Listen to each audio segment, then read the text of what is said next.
دوستو، ہم سب کسی نہ کسی حد تک جانتے ہیں کہ 1947 میں جب متحدہ ہندوستان کی تقسیم ہوئی تو اس وقت پاکستان کی معاشی اور انتظامی کشتی تھپیڑوں کی زد میں تھی۔ ملکی وسائل کی غیر منصفانہ تقسیم میں واضح طور پر بھارت کو نوازتے ہوئے پاکستان کو کمزور رکھنے کی شعوری کوشش کی گئی،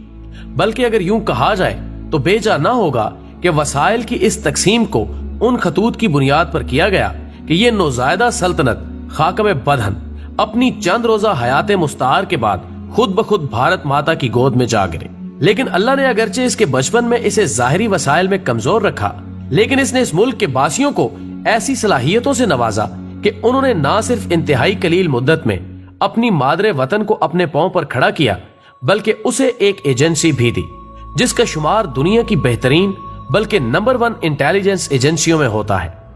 معتبر روایات کے مطابق ISI کا بنیادی خیال قائد اعظم محمد علی جناح کے زرخیز دماغ میں موجود تھا، لیکن زندگی نے ان سے وفا نہ کی کہ وہ اس کی ارتقائی منازل کا اپنی آنکھوں سے نظارہ کر سکتے۔ اگرچہ سے قبل بھی ہمارے پاس انٹیلیجنس بیورو اور MI موجود تھیں، لیکن جو عزت اور وقار ISI کے حصے میں آیا وہ شاید ہی کسی اور کا مقدر بن سکے۔ معزز خواتین و حضرات، کراچی میں عبداللہ ہارون روڈ پر واقع ایک چھوٹی سی عمارت میں معمولی فرنیچر کے ساتھ ISI کا دفتر کھولا گیا اور 14 جولائی 1948 کو دنیا کی اس عظیم انٹیلیجنس ایجنسی نے اپنا کام شروع کر دیا۔ ناظرین، ذرا تصور کیجئے کہ ایسے دور میں جب پاکستان کو اپنے دفاتر کے لیے سٹیل کی پنیں تک میسر نہ تھیں اور بیٹھنے کے لیے کرسیاں تک ناکافی تھیں، ایسے ناخوشگوار ماحول میں اس ایجنسی کے معماروں نے اس کی تعمیر کچھ ایسے خلوص اور لگن کے ساتھ کی کہ آج دنیا بھر میں اس کا نام احترام کے ساتھ لیا جاتا ہے۔ ان ناسازگار موسموں میں قائم ہونے والی اس عظیم ایجنسی کے سربراہ کرنل شاہد اور ان کے ساتھیوں نے عملی طور پر دنیا کو یہ باور کرایا کہ بقول شاعر ہمت عالی کے سامنے ہیچ ہے، ورنہ تصویریں جہاں پیچ در پیچ ہے۔ انہوں نے لکڑی کے کریٹوں سے کرسیوں اور میزوں کا کام لیتے ہوئے اپنی جیب خاص سے بھی خرچ کر کے اپنے اس نومولود ادارے کے خد و خال کو سنوارا۔ ابتدا میں جبکہ ISI اپنے تعمیری مراحل سے گزر رہی تھی تو عملے کے افراد کے لیے تینوں مسلح افواج سے افرادی قوت حاصل کی گئی، لیکن بعد ازاں سویلین افراد بھی بھرتی کیے گئے، جن میں سے زیادہ تر افراد کا تعلق پولیس ڈپارٹمنٹ سے تھا۔ ناظرین گرامی، ملک کی اس مایہ ناز ایجنسی کو ملکی دفاع کے لیے ایک نافع ادارہ بنانے کے لیے ISI کے 2 ڈائریکٹروں سید کاظم رضا اور محمد حسین دین کا کردار کبھی فراموش نہیں کیا جا سکے گا،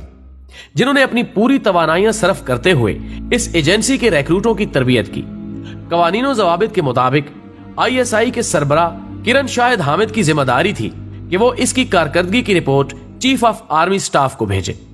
اس موڑ پر ان کے نائب صاحبزادہ یعقوب خان، جو کہ بعد ازاں پاکستان کے وزیر خارجہ بھی بنے، کو خراج تحسین پیش نہ کیا جائے تو کرین انصاف نہ ہوگا، جو اس وقت ایک میجر تھے، اور انہوں نے اس ادارے کو تنکا تنکا جوڑ کر پاکستان کے لیے ایک ایسا آشیانہ بنا دیا جو آج تک مادر وطن کے خلاف ہونے والی سازشوں، خواہ وہ اندرونی طور پر ہوں یا بیرونی طور پر، کو ناکام بنانے کا فریضہ انجام دے رہا ہے۔ ناظرین محترم، دنیا کی اس معزز اور معروف ایجنسی کو بین الاقوامی سطح پر دراصل شہرت اس وقت ملی جب پاکستان میں جنرل ضیاء کے عہد حکومت میں اس وقت کی سپر پاور روس نے افغانستان میں اپنے قدم گاڑنے کی کوششیں ناکام کی، اور ظاہر ہے افغانستان ہمارا برادر اسلامی ملک ہونے کے ساتھ ساتھ ہمارا پڑوسی بھی ہے، جس کے ساتھ پاکستان کی ہزاروں میل لمبی سرحد موجود ہے۔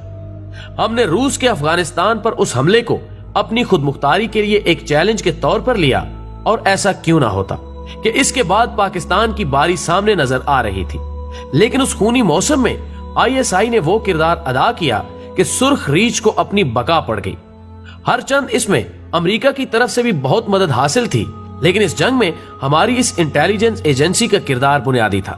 جس کی وجہ سے روس کو پسپا ہونا پڑا، جبکہ اس کے بعد امریکہ کی نام نہاد دہشت گردی کی جنگ بھی، جو کہ افغانستان ہی کی سرزمین پر لڑی گئی، بھی اس ایجنسی کے جاندار کردار نے اس کو آسمان کی بلندیوں تک پہنچا دیا۔ الغرض اس کے جوانوں نے دنیا سے یہ بات تسلیم کرانے میں کوئی کسر نہ چھوڑی کہ ISI پاکستان کی وہ آنکھ ہے جو دشمنوں اور ان کی طرف سے کی جانے والی سازشوں کو رات کے اندھیرے میں بھی پہچاننے کی غلطی کبھی نہیں کرتی۔ ویڈیو پسند آنے کی صورت میں اسے زیادہ سے زیادہ لائک کر کے ہماری حوصلہ افزائی کریں اور مزید اچھی ویڈیوز کے لیے ہمارے چینل کو سبسکرائب کریں۔ ہماری اگلی ویڈیو آنے تک اپنا، دوستوں اور گرد و نواح کے تمام لوگوں کا بہت خیال رکھیں۔ اللہ حافظ۔